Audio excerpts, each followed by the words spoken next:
Modern adults are told they have more financial tools than any generation before them, yet many feel less secure than their parents did with fewer choices. You can track your net worth on your phone, open a brokerage account in 10 minutes, compare mortgage rates, optimize credit card points, and still lie awake wondering if one bad year will knock you sideways. That contradiction matters because it changes how people judge themselves.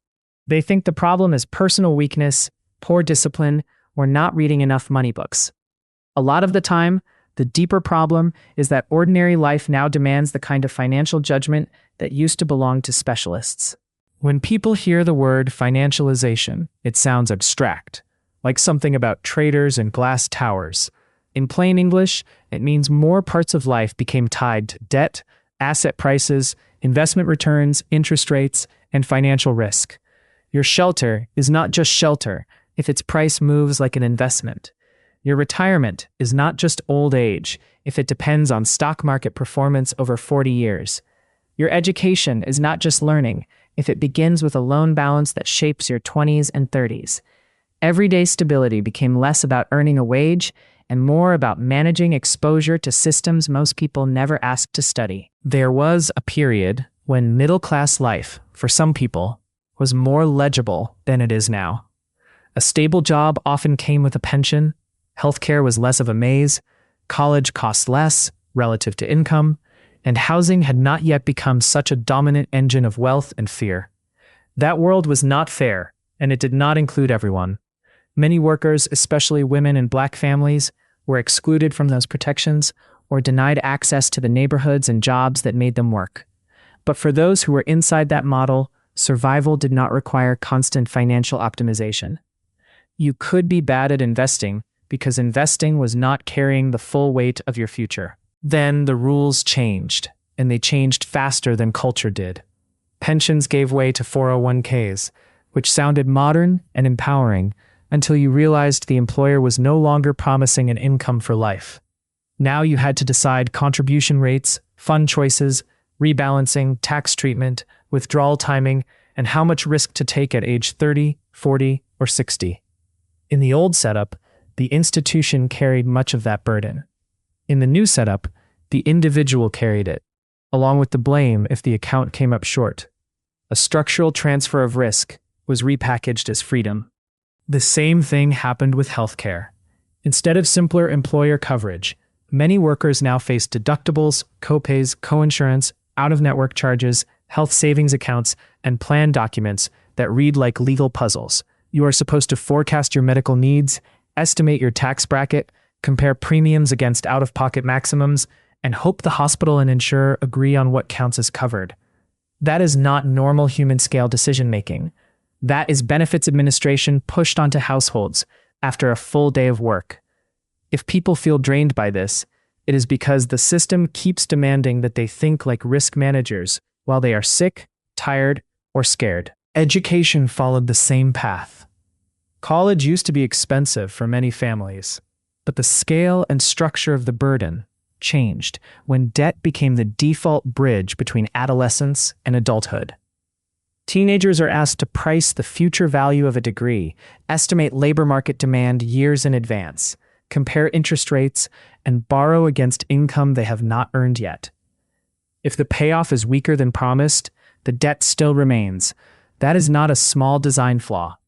It is a society asking young people to make leveraged investment decisions before they have even had a real paycheck. Housing became another financial machine disguised as a basic need. A home is where you live, but it's also collateral, a store of wealth, a tax strategy, a bet on local scarcity, and in many cities a ticket into or out of the middle class. That means ordinary people are pushed to think about mortgage terms, refinancing windows, rate sensitivity, property taxes, insurance spikes, and whether buying now locks them in or leaves them behind. When prices rise faster than wages, the pressure becomes psychological as much as financial. People do not just fear high rent, they fear missing the asset ladder entirely. This is why modern life feels mentally exhausting in a way that older advice about budgeting cannot explain. Humans did not evolve to act like portfolio managers while also answering emails, raising kids, caring for parents, and trying to sleep 7 hours. We are not built to calmly calculate inflation risk, sequence of returns risk, debt servicing, and tax efficiency across decades of uncertainty. That is what adulthood now quietly expects. Every choice has a spreadsheet hiding behind it. Delay retirement contributions, and you lose compounding. Buy the wrong car, and you lose cash flow. Miss one payment, and a credit score follows you like a shadow. That is also why financial literacy became both necessary and insufficient. Yes, some knowledge helps. Knowing how interest works, why index funds usually beat stock picking, or how to avoid high-fee debt can save people real money. But the culture often treats financial literacy as if the right podcast and enough discipline can solve a system built on instability. It cannot. You can teach someone to swim, and that matters, but that is not the same as asking why the river keeps getting wider, colder, and faster every year. There are people who benefit from this arrangement. Asset managers collect fees when retirement becomes an individual investment project. Lenders profit when education, cars, and emergencies are financed through debt. Employers cut long-term obligations when pensions disappear and healthcare costs shift to workers. Homeowners who bought early often gain when housing turns into a scarcity trade, even as younger buyers face a wall. None of this requires a cartoon villain. It only requires institutions discovering that uncertainty can be pushed downward onto households, while the language of choice makes it sound normal. The cruel part is how this system gets moralized. If you are anxious, you are told to be more disciplined. If you are behind, you are told to start earlier. If you are confused, you are told the information is out there.